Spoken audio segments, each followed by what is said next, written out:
Welcome to week 1 of our look through the book of Ecclesiastes. Have you ever been on a treadmill at the gym?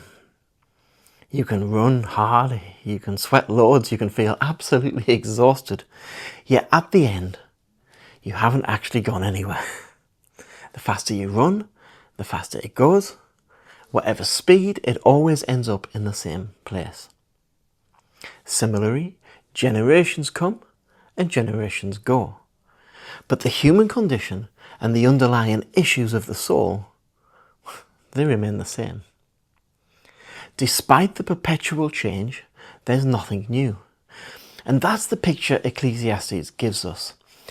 The book of Ecclesiastes, when you first read it, can seem somewhat bleak. But it's not a book really about answers, it's a book about questions. David Pawson called it the book that asks the questions the rest of the Bible answers. And I find that a helpful way to look at it. It's a book that makes us think. And the writer of Ecclesiastes, a man who tried everything, asks out loud, what does man gain by all the toil at which he toils under the sun? The writer looks at what he calls life under the sun. Now, under the sun, this is Ecclesiastes' phrase for a life lived without reference to God. Not necessarily a life that's hostile to God, just life where God doesn't factor in it. The horizon stops at what you can see, touch, achieve, and accumulate. And within that horizon, the writer says, everything goes in circles, and gives us 3 examples of that. The sun rises and sets, rises and sets. Faithful, relentless, going nowhere new. The wind circles endlessly, never breaking out of its pattern. Rivers pour into the sea, and yet the sea never fills, and the water evaporates and starts the journey all over again. Take the sea for a moment. Every river in the world is flowing into it, right now, and always has. Yet it never fills. The water evaporates, it forms clouds, falls as rain, finds its way back into the rivers and starts again. It's not broken, it's just endlessly, faithfully going nowhere. The writer looks at it and says, that's us.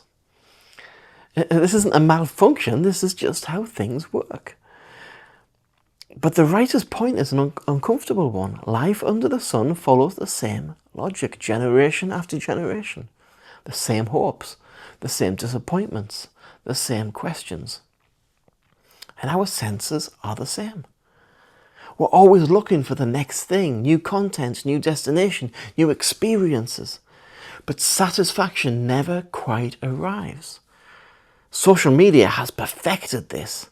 Consider the numbers. The average person spends over 6 hours a day on screens. We have access to more entertainment, more information, more connection than any generation in history.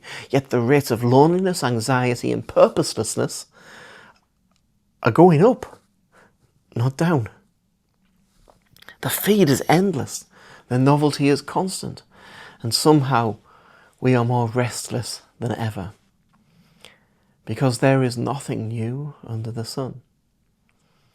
Human nature hasn't changed. What we're hungry for doesn't change either. This becomes especially acute in what's been called the midlife crisis, although that phrase probably undersells it a little bit. It's that moment when you surface from years of striving and realize you've passed the halfway point.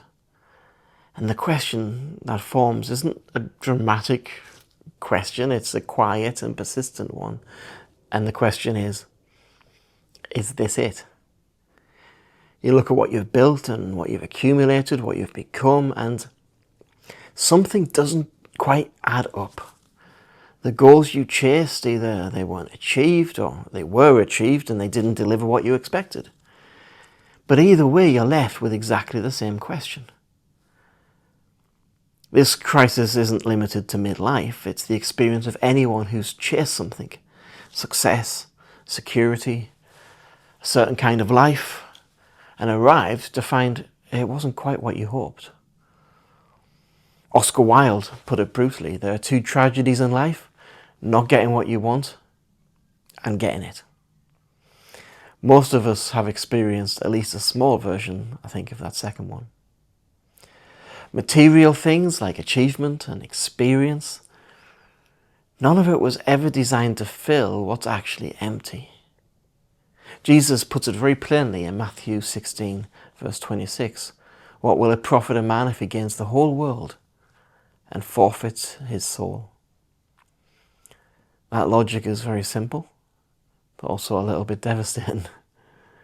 If the soul is left out of the equation, the whole equation is wrong. The 19th century preacher Charles Bridges put it this way: apart from God, the world is poor indeed. Disappointment brings weariness. Success brings no satisfaction. This isn't pessimistic, of course. This is a diagnosis. And if it's a diagnosis, then there must be a remedy. And Jesus offers the only real remedy. He says, "Come to me, all who are weary and burdened, and I will give you rest." That's in Matthew 11, verse 28.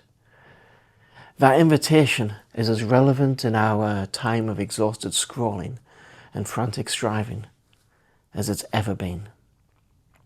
The rest that Jesus offers isn't some sort of passive escapism.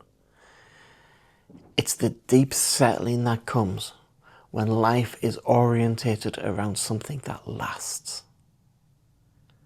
So, is life worth living? The answer depends entirely on whether God is in the picture or not. Leave him out and everything we've looked at today is just futile motion, the treadmill with no destination. But with God, the same life looks completely different. What appeared meaningless becomes meaningful. What felt like going nowhere turns out to be going somewhere. I wonder, are you living life to the full? Lord, I just pray for those who are watching, that, Lord, you'll show us what life, not under the sun, looks like, but under your sun. That, Lord, a life following you is not meaningless, is not just the circular motion of everything else, but has purpose and eternal value. For those who are struggling with the "is this it?" question, Lord, reveal to them, Lord, what you have eternally. Let us fix our eyes on that and realize that our lives do have purpose. Amen. Amen. Well, thank you for joining me. Be with you again next time.